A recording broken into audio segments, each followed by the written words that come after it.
आपने बहुत कुछ बताया हमें और हमें ऐसा लगता है कि करने को बहुत कुछ है। जैसे आपने वहाँ के प्रधान ऊर्जावान के प्रधान के बारे में बताया, तो कुछ हिसाब से हमें लगता है हाँ सच में करने को बहुत कुछ है। तो हम आपसे जानना चाहते हैं कि आप इसे ज़मीनी स्तर पर कैसे लागू करेंगे, कैसे आप काम करके दिखाएंगे कि आप ताकि जो अभी आप जैसे उदाहरण उनका दे रहे हैं लोग आपका देखें। आप हमें इस बारे में डिटेल में कुछ बताएंगे कि आप जो काम है उसको कैसे ज़मीनी स्तर पर ला के करके दिखाएंगे। बिल्कुल, बहुत अच्छा प्रश्न करा आपने, जिसको देख के मैं अभी राजनीति और इसमें पदार्पण करने जा रहा हूँ ग्राम प्रधान के चुनाव में। बहुत कुछ है करने को, किस तरीके से ज़मीनी स्तर पर लाया जा सकता है।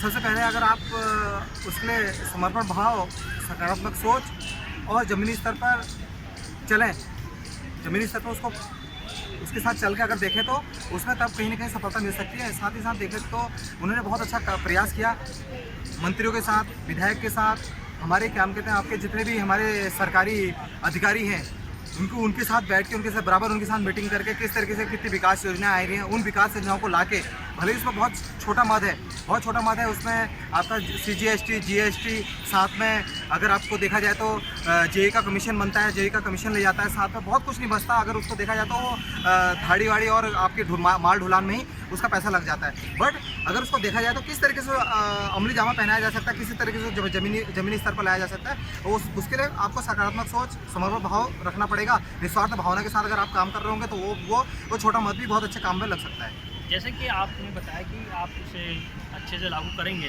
तो मैं आपसे पूछना चाहता हूँ, आप जितने भी आपके क्षेत्र में प्रधान हैं उनसे प्रेरणा लेके आप ये काम कर रहे हैं, तो आपको अगर आप प्रत्याशी के रूप में चुन के आते हैं तो आप उनसे सलाह मशवरा करेंगे या कैसे आप इस काम को करने, मतलब कि आपको अभी अनुभव तो है नहीं, है ना, आप एक नए क्षेत्र में जा रहे हैं, एक चुनाव लड़के नए प्रत्याशी के रूप में हैं, आपको इतना भी जैसे कि लोग कहते हैं कि अभी तो ये बच्चा है, उस तरीके से तो आपको ये करके दिखाना आपके ऊपर बहुत बड़ी जिम्मेदारी है। तो कहीं ना कहीं आप आपके क्षेत्र में जो वहाँ के ग्राम प्रधान उनसे आप राय मशवरा करेंगे अपने काम को लेकर? हाँ बिल्कुल, उनकी मदद ली जाएगी। अभी शुरुआत है। साथ ही साथ जितने भी हमारे अनुभवी, जितने भी अभी निर्वर्तमान जितने प्रधान रहे हैं, मेरा ये कोशिश रहेगी जिन्होंने बहुत अच्छे समर्पण भाव से बहुत अच्छे तरीके से काम किया, मैं उनकी ज़रूर मदद लेना चाहूँगा। बट ये है कि थोड़ा सा उसमें हमें अभी अनुभव इसमें सीखना है, बहुत कुछ सीखने को है। सीखने के साथ साथ मेरा अंदर ये है कि हमको जिज्ञासा रखनी पड़ेगी कि किस तरीके से काम किया जा सकता है, किस तरीके से लिया जा सकता है। उनकी मदद मैं ज़रूर अवश्य लूँगा। और जैसे कि आपने हमें पहले भी बताया था कि यूनिटी जो एक चीज़ है, क्या आप यूनिटी के ऊपर काम करेंगे? बिल्कुल, बहुत सारी मेरी यह है कि उस यूनिट पे काम किया जाएगा। साथ ही साथ जितने भी प्रवासी उत्तराखंडी दिल्ली, अन्य क्षेत्रों में, अन्य राज्यों में, अन्य शहरों में रह रहे हैं, उनके साथ साथ मैं मेरा जब मैं अगर इसमें चुनकर आता हूँ, मेरा यही पहला वो रहेगा कि मैं किस तरीके से उनके साथ डेढ़ महीने के अंदर, 30 दिन के अंदर मैं उनके साथ एक बैठक जरूर लूँगा। उनके साथ उनके राय परामर्श, उनके किस तरीके से वो देखना चाहते हैं, किस तरीके से उनके विचार हैं, उनको विचारों को लेकर मैं गांव के अंदर उनको ज़मीनी स्तर पर उनको लागू करने की कोशिश करूँगा। जैसे कि आप कह रहे हैं, आप अभी वादे तो बहुत बड़े बड़े कर रहे हैं, जो आपके प्रतिद्वंदी होंगे वो भी बहुत बड़े बड़े वादे करेंगे। तो मैं आपसे जानना चाहता हूँ कि आपको लोग वोट क्यों दें, क्यों आपको ही लोग चुनें और जो प्रत्याशी उनको क्यों ना चुनें? मैं साफ तरीके से एक अपने क्षेत्रीय जनता, अपने ग्रामवासी से कहना चाहता हूँ, पहले के आज से जब से हमारा उत्तराखंड राज्य बना उस समय से अभी तक हमारे गांव, हमारे उसको देखा जाए तो कितना विकास हो गया। कितने प्रधान चुन के आए, कितने चले गए, कितने आए, कितने चले गए। बस उनकी विकास योजनाओं को देखो, मेरे उसको देखो। एक बार अवसर, कोई युवा आपके बीच में आ रहा है तो एक बार उसको अवसर देख के तो देखो, अगर क्या होता है। आपने इतने लोगों को चुना, एक बार अवसर एक युवा को भी दे दो, देख लेंगे कि हाँ किस में कितना है। मैं साफ तरीके से ये कहना चाहता हूँ, मैं किसी की आलोचना नहीं करना चाहता। मैं अपने कामों से ही अपने काम के उससे ही उनके बीच अंतर का आपको पता चल जाएगा। जैसे कि आपने बहुत अच्छी बात कही कि एक बार सुन के देखो, और हो सकता है कि आप काम ना करें, मान लीजिए आप काम नहीं करते, तो क्या अगली बार भी आप चुनाव लड़ेंगे? मैं बिल्कुल भी नहीं, मेरा इस तरीके से कोई चुनाव लड़ने का कोई मकसद नहीं था इस बार भी। पर गांव की स्थिति को देखा, मैंने आपको बोला कि बहुत अच्छे गांव भी हैं हमारे विकासखंड के अंदर जो अच्छा इम्प्रूव करा, अच्छा विकास पहले कहाँ थे, आज की दृष्टि में कहाँ हैं। पर मेरे अंदर ये भावना है कि मैं क्यों ना आगे आऊँ। आज तक कितने प्रधान गए, कितने आए, कितने गए, कोई जस का तस रहा, कहीं कुछ भी नहीं हुआ। जितना पैसा आया वो वापस विकास खंड के कार्यालय में जमा रहा, वापस चले गया। कुछ भी काम जमीनी स्तर पर नहीं हो पाया। तो मेरा मानना ये है कि मैं उसको आऊँ, उसको लागू करूँ। अगर नहीं होता तो मैं अगली बार मतलब वो खुद जनता मुझे इसका परिणाम दे देगी।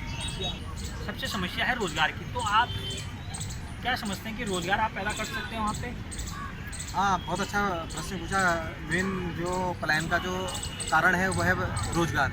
रोज़गार के अवसर कैसे खुलेंगे, मैं कह देना चाहता हूँ रोज़गार के अवसर खोलने का सबसे बढ़िया हमारा देखा जाए तो स्किल इंडिया प्रोग्राम चल रहा है। कौशल विकास योजना, कौशल पर काम किया जा रहा है। अगर आप स्किल्ड हैं तो आप स्वरोजगार की ओर बढ़ें। मैंने भी जब मैं शहर से निकल के गाँव की ओर आया था, मैंने रोज़गार मेरा सबसे बड़ा, मेरे ऊपर एक दबाव आया था रोज़गार का। तो मैंने सबसे बढ़िया एक अपना, मेरे अंदर थोड़ा सा कंप्यूटर आईटी का थोड़ा सा थोड़ी बहुत मेरी जानकारी थी। तो मैंने एक थोड़ा सा कुछ बच्चों को लेकर मैंने एक कंप्यूटर सेंटर खोला था। अंदर आपकी जो स्किल्ड है आप स्वरोजगार खोल सकते हैं। बहुत अच्छा अवसर है। अगर आप उन्हीं लोगों के बीच में अगर स्वरोजगार अगर करते हैं, आपको बहुत अच्छा रिजल्ट मिलता है। आप अपने अंदर के लोगों के बीच में तो काम कर रहे हैं, अन्य शहरों में जाएंगे, वहाँ पर आपको स्ट्रगल करना पड़ेगा, सर्वाइव करना पड़ेगा, तब कहीं ना कहीं जाकर कुछ सालों में आप वहाँ पर स्टैंड कर पाएंगे। बट यह है कि आप अपनी स्वरोजगार अगर आप अपने लोगों के बीच में करेंगे तो आपको बहुत अच्छा, आपको तो कहीं उसमें सर्वाइव हो बहुत अच्छी, ज़्यादा टाइम लगेगा नहीं। अच्छा, कुछ ही टाइम में आप स्टैंड करने लग जाओगे वहाँ पर। बहुत अच्छा है अगर स्वरोजगार करने के लिए आपकी भूमि है, वहाँ पर आपकी लैंड है, आपके लोग हैं, आपको कोई पर्यावरण इतना अच्छा है, वातावरण वहाँ पर इतना अच्छा है, आपको कुछ चीज़ की दिक्कत नहीं होगी वहाँ पर। अब अच्छी रोड कनेक्टिविटी हो गई है, मोबाइल सर्विस, मोबाइल नेटवर्क की सर्विस बहुत अच्छी है।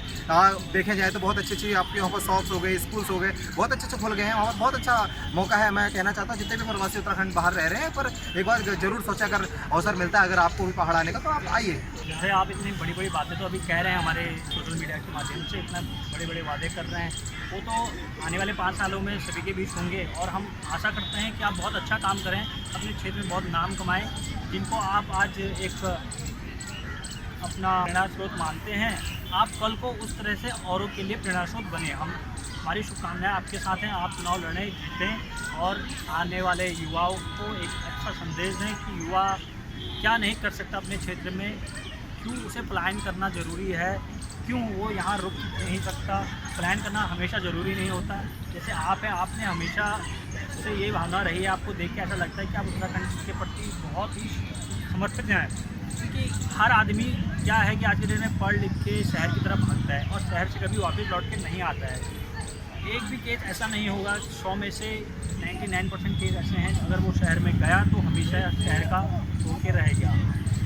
आपने शहर से बाहर, अपने क्षेत्र से बाहर रह के भी पढ़ाई करी और दोबारा क्षेत्र में आए, वहीं आपने जो भी है अपना रोज़गार ढूंढा और अभी आप जो है वहाँ पे एक प्रत्याशी के रूप में तैयार हो रहे हैं और वहाँ पे तैयारी कर रहे हैं।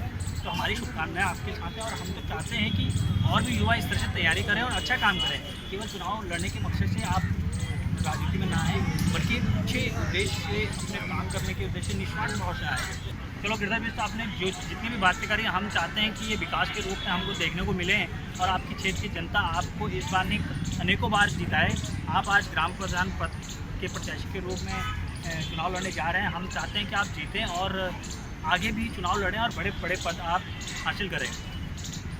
और इसी के साथ हम हमारी सोशल मीडिया की टीम की ओर से आपको बहुत बहुत धन्यवाद देते हैं और आपको जीतने की शुभकामनाएं। धन्यवाद गिरीश भाई। मैं सभी सोशल मीडिया के माध्यम से सभी अपने क्षेत्रीय जनता और अपने जितने भी अपने हमें जो लोग इस वीडियो के माध्यम से देखेंगे, मैं उनसे ये कहना चाहता हूँ, बिल्कुल अगर आप कहीं भी किसी भी क्षेत्र में रह रहे हैं, किसी भी राज्य में, किसी भी शहर में रह रहे हैं, बिल्कुल अभी पंचायत चुनाव नज़दीक हैं, आप वोट करने के लिए अपने गाँव जरूर जाएँ। आप कहीं भी रोजगार कर रहे हैं, अच्छी बात है, अपने परिवार का नियोजन के लिए आपको बाहर जाना ही पड़ेगा रोजगार के लिए। मैं ये कहना चाहता हूँ, एक वोट करने के लिए अपने पहाड़ जरूर जाएँ, अपने गाँव जरूर जाएँ। मैं आपके सभी सोशल मीडिया के माध्यम से आपको इसे आह्वान करना चाहता हूँ। और और हम भी चाहते हैं कि गिरधर मिश्र को ज़्यादा से ज़्यादा वोट करें, सपोर्ट करें और ये जीत के आएँ।